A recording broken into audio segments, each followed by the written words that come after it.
Hi there, and welcome to a new episode of Literature Snacks, the set of videos on our YouTube channel where I make an analysis of an English literature masterpiece in roughly 15-20 minutes. Today, we're talking about one of the most famous Gothic novel of the English literature, that is The Strange Case of Dr. Jekyll and Mr. Hyde. First of all, why the adjective Gothic for the novel? Well, let's have a look about this, because I speak about Gothic a lot and Gothic literature in all our literature snacks, but actually we never really got into the term. So let's have a look. What is Gothic in literature? Firstly, the adjective Gothic comes from the word Goth, which was the generic word used to call everything that was non-Roman, especially population, in the days of the Roman Empire. With the fall of the Roman Empire, a new architectural style came over. It was inspired by Christianism, and allegory in general was born. This style made its appearance in the Abbey of Saint-Denis in 1137, with pointed arch and large windows that emphasized the luminous interiors. Giorgio Vasari in 1550 was the first one to call this style Gothic.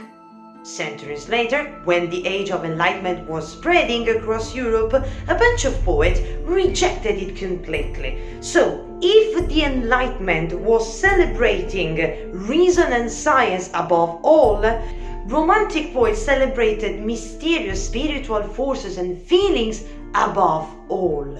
And the word Gothic was reproposed again to define a literary genre that came from a darker strain of Romanticism.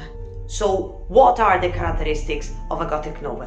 What characteristics does a novel have to have in order to be called Gothic? Well, let's see through this. First, they have a prevailing atmosphere of mystery and terror. Always. Since their imaginative impulse comes from the medieval buildings and ruins, settings are mostly castles or monasteries, with secret passages, obviously, hidden panels or trapdoors. Castle of Otranto, published in 1765 by Walpole, or The Mystery of Udolpho, published in 1794 from Anne Radcliffe, are the first example of the genre. And they had, indeed, an immense success at the time. The Gothic genre kept evolving after, with the introduction of another type of fiction coming from Germany, which exploited also horror and violence. The Monk, published in 1796 from Matthew Gregory Lewis, is an example of this new kind of Gothic. The ultimate evolution is introduced by classics like Frankenstein from Mary Shelley and Dracula from Bram Stoker, where we see the existential nature of humankind as the mystery and terror element. As time passed by, the fame of the first Gothic novel dwindled, especially because of the extravagance of their plots. But the Gothic atmosphere, mystery, terror and supernatural and exhibitionism survived, and in the following authors such as the Bronte sisters or Edgar Allan Poe and even Charles Dickens, with Great Expectation, a Gothic atmosphere is always present. In this atmosphere of mystery and deep nature of humankind, The Strange Case of Dr. Jekyll and Mr. Hyde finds its place. The book is a short story, or as we call a novella, published in 1886, and it sold over 40,000 copies in the first 6 months after its publication. Wow. So it definitely granted the writer, Robert Louis Stevenson, a lifetime fame, forever.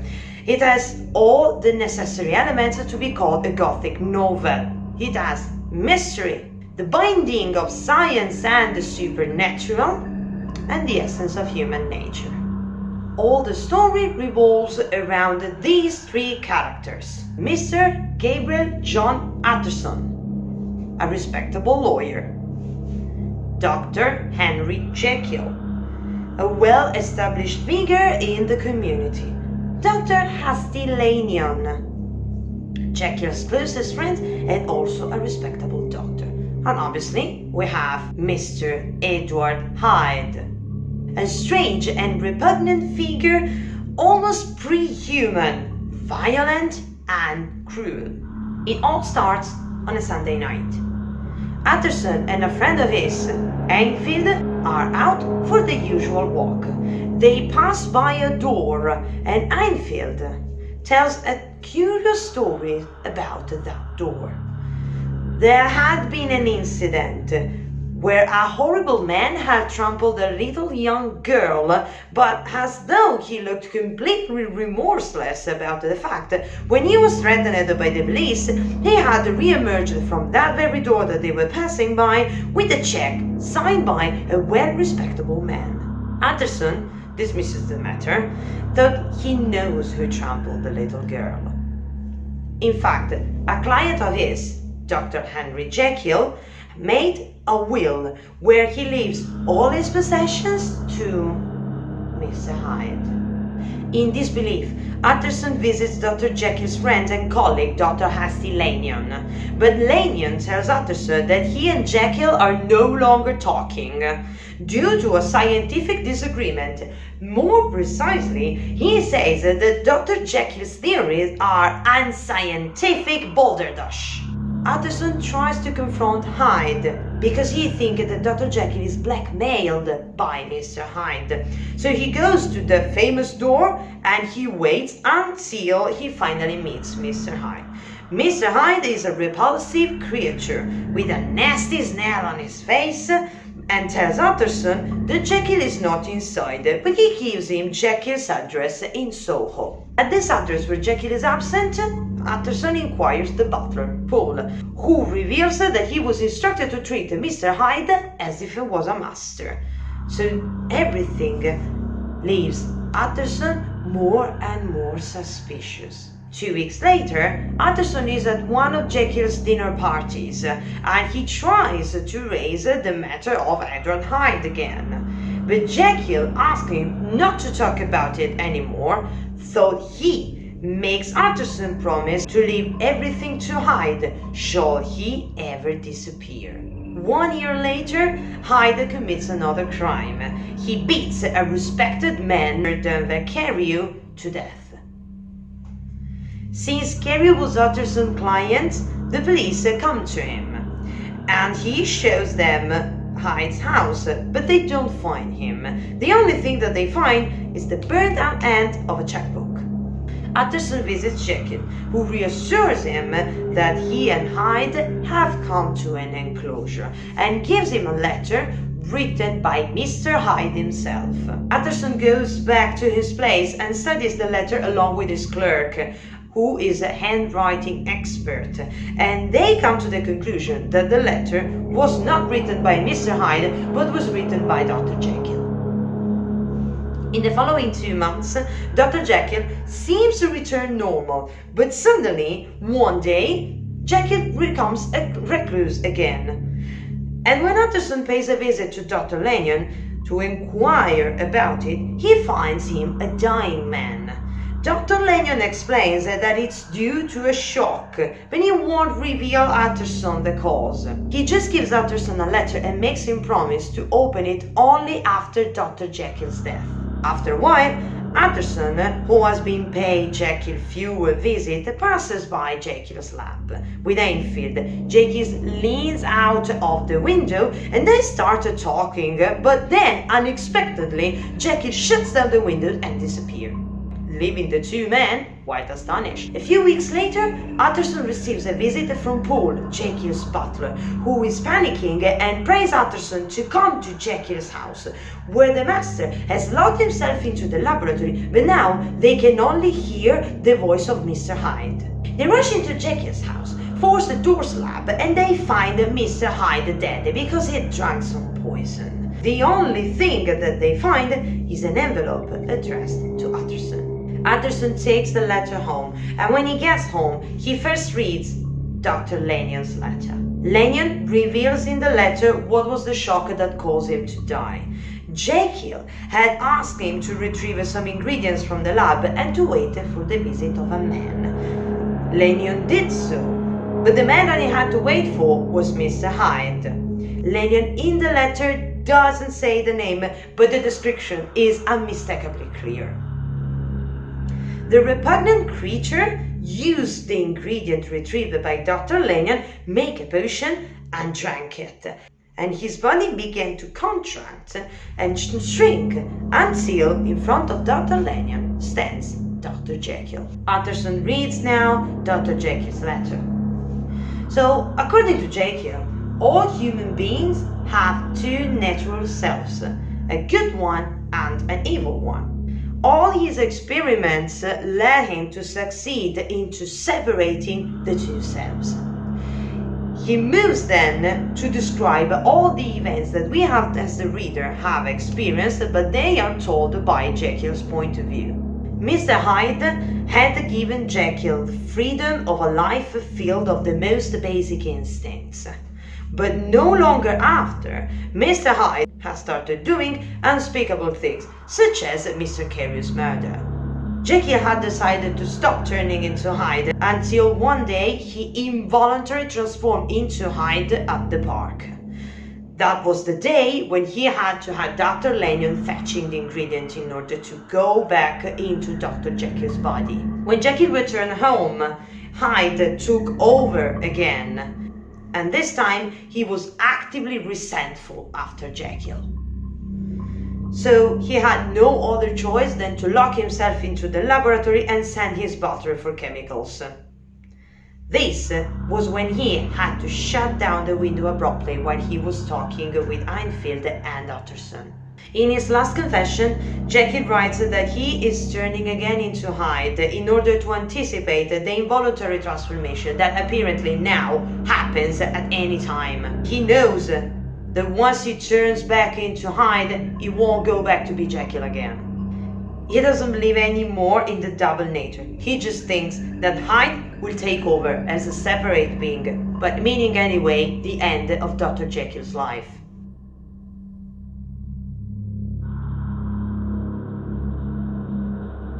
This novel has become so iconic that the expression Dr. Jekyll and Mr. Hyde has become a saying that we use to indicate the people with a double personality. The psychological implication of this book are probably the most interesting part. Jekyll is not only obsessed by his darker side, but he is deeply convinced that this is a universal condition. We all have a Mr. Hyde inside us.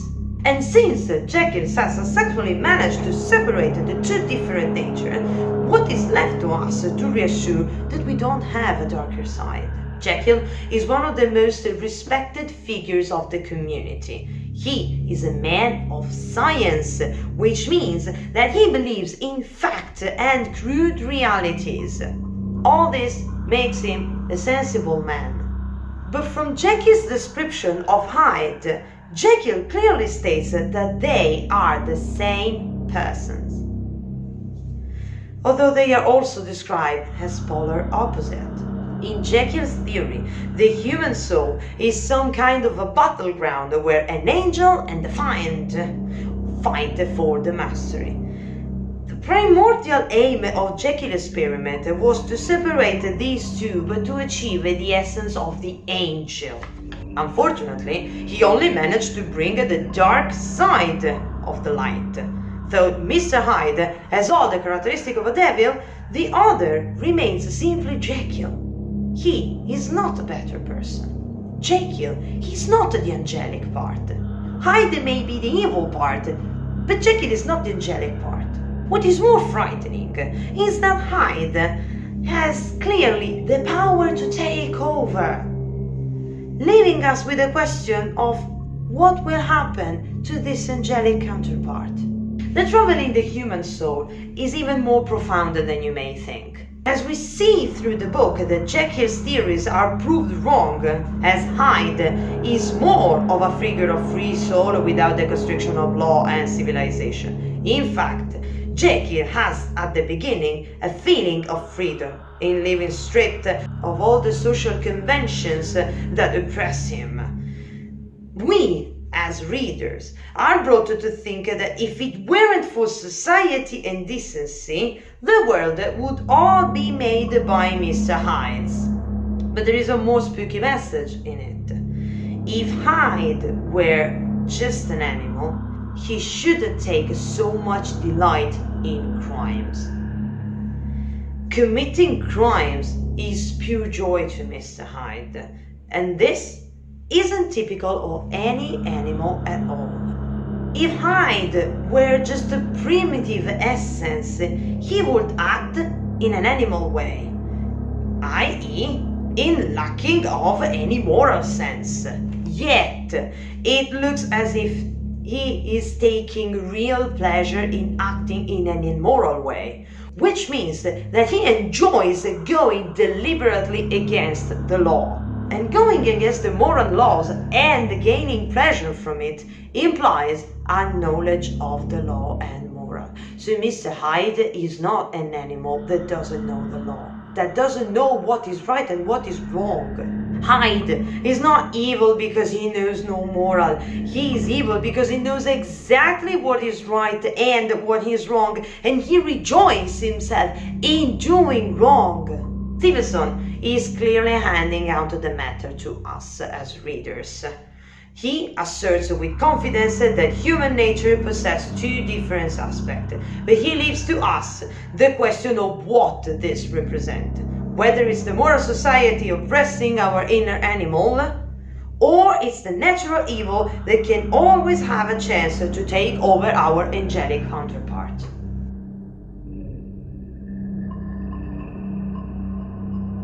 In the perfect tradition of the Gothic novel, the supernatural is wholly present. And it's the most important element to the plot development, though it's presented slightly different than usual. Firstly, it's not like Mary Shelley's Frankenstein, where supernatural is part of science, as it is Dr. Frankenstein that gives life to the creature. Here, in The Strange Case of Dr. Jekyll and Mr. Hyde, the supernatural is more similar to Dracula, as it is stranger than science. The relationship between science and the supernatural, more precisely, the inefficiency of science toward the supernatural, is implied by the fact that the plot evolves around only men of science. In particular, Dr. Lanyon and Dr. Jekyll. They are all incapable to cope with the supernatural phenomena. Dr. Lanyon himself, who is overwhelmed and incapable of processing what Jekyll has done, that he dies soon after the revelation. Dr. Jekyll is the only man of science that pushes his boundary and allows the mystical element of human soul to fuse itself with science in order to discover the truth. But he is anyway forced to submit to Mr. Hyde, who strips Jekyll of all his medical education and critical thinking. Mr. Hyde is something beyond reason, as he cannot be understood, and also he cannot be explained. He's even impossible to describe, because as the only aspect that we know of him is deformity and this unmistakable air of evil. But there is no physical description about Mr. Hyde. We don't know how does it look like. The laboratory where Hyde has come to life is not a place of science or medicine, but it's rather deserted, strange, and full of Gothic style. This, along with the inabilities of all the characters to comprehend the phenomena, is a clear hint to the insufficiency and obsolescence of science. If you want to see more about the failure of modernity as a theme, I suggest you to go back in time in our channel and have a look at the video that I made about Dracula of Bram Stoker. The obsolescence of science is again a romantic element. As Gothic is a dark strain of the genre, it should not surprise us that the central element is inefficiency of science and reason, the failure of the Enlightenment. The impossibility to ascribe Hyde in any natural category, as he is deformed in the body and deformed in the soul, states the power of supernatural over natural. But it also reminds us of the fear of new science coming up. At the time, many scientific experiments were being made and many scientific discoveries were coming up into the world. And honestly, as always in human history, whatever is new, is bringing fear.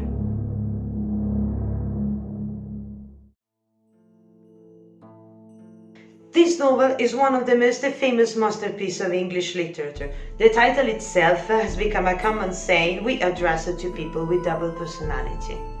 In 1887, 1 year after its publication, a stage adaptation was made, and several others followed right up to 2013. Countless film adaptations have been made.